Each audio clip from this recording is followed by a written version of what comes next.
part 5, top of page 290. What do you know about truth? Truth is eating good and sleeping good. Truth is living, Rachel. Be loyal to the living. Rachel backed off from me. You would have thought that I had cursed her or something. She didn't say nothing. She just stood there pressed against the door. She stood there saying nothing for so long that my nerves snapped.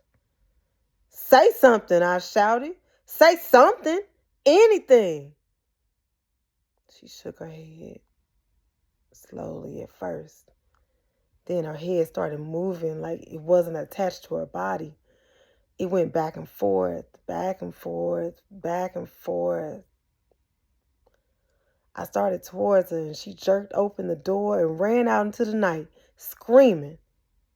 That did it.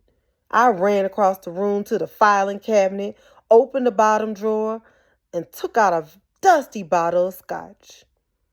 I started drinking, but the more I drank, the soberer I got. I guess I fell asleep because I dreamed I buried Rachel and that everything went along fine until she jumped out of the casket and started screaming. I came awake with a start and knocked over the bottle. I reached for a rag and my hand stopped in mid-air. I apologize. Of course, I said out loud and slammed my fist down on the Scotch soap papers. I didn't see nothing. Why didn't I think of it before? I didn't see nothing. Jumping up, I walked to and fro in the office. Would it work? I rehearsed it in my mind. All I could see was Aaron's back. I don't know whether he reached for the gun or not. All I know is that for some reason, the men beat him to death. Rehearsing the thing in my mind, I felt a great weight slip off my shoulders. I did a little jig in the middle of the floor and went upstairs to my bed, whistling. Sarah, my wife, turned over and looked me up and down. What you happy about? Can't a man be happy, I asked. She sniffled the air. Oh, turned over and mumbled something in her pillow. It came to me then for the first time that she was about the only person in town who hadn't asked me what I was going to do. I thought about it for a little while, shrugged, and fell into bed with all my clothes on. When I woke up the next morning, I had a terrible headache, and my tongue was a piece of sandpaper. For a long while, I couldn't figure out what I was doing laying there with all my clothes on. Then it came to me. This was the big day.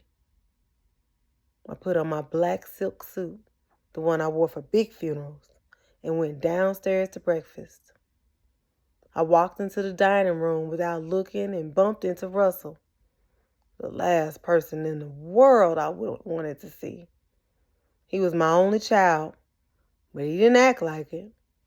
He was always finding fault. He didn't like the way I talked to Negroes. He didn't like the way I talked to white folk. He didn't like this. He didn't like that. And to top it off, the young whippersnapper wanted to be an artist. Undertaking wasn't good enough for him.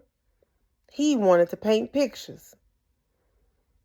And I sat down and grunted. Good morning, Papa, he said like he meant it. He wants something, I thought. Looking him over closely, noticing that his right eye was swollen. You been fighting again, boy? Yes, Papa. You youngins. Education. That's what it is. Education. It's ruining you. He didn't say nothing. He just sat there, looking down when I looked up and looking up when I looked down. That went on through the grits and the eggs and the second cup of coffee. What you looking at? I asked. Nothing, Papa. What you thinking? Nothing, Papa. You lying, boy. It's written all over your face. He didn't say nothing. I dismissed him with a wave of my hand, picked up the paper, and turned to the sports page. What you gonna do, Papa? The question caught me unawares. I know now that I was expecting it, that I wanted him to ask it, but he put it so bluntly that I was flabbergasted. I pretended I didn't understand. Do about what, boy? Speak up. About the trial, Papa. I didn't say nothing for a long time. There wasn't much I could, in fact, say.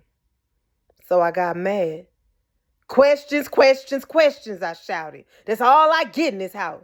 Questions. You never have a civil word for all your power. I go out here and work my tail off, and you keep yourself shut up in the room of yours, looking at them fool books. And now, soon as your old man gets his back against the wall, you join the pack. I expected better of that of you, boy. A son ought to back his paw. That hurt him.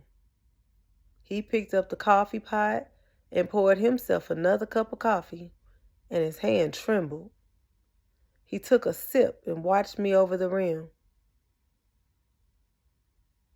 They say you're gonna chicken out, Papa. Chicken out? What's that mean? They're betting you Tom. So that refers to Uncle Tom, which is like a black person who bows down to whites. So they're saying they think that's what he's going to do. I leaned back in the chair and took a sip of coffee. So they're betting, huh? The idea appealed to me. Crazy niggas that bet on a funeral. I saw pain on his face. He sighed and said, I bet too, Papa.